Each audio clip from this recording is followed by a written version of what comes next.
Proud Englishman.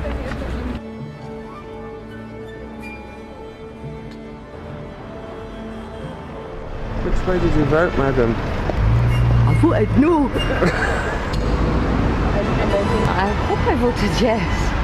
My sister had a dream that her cross went outside the box and it was then invalidated. I think I put mine inside the right box. Really believe that Scotland's going to vote yes today, and the world is going to shudder with the ramifications of this extraordinary change in the fortunes of democracy across the world.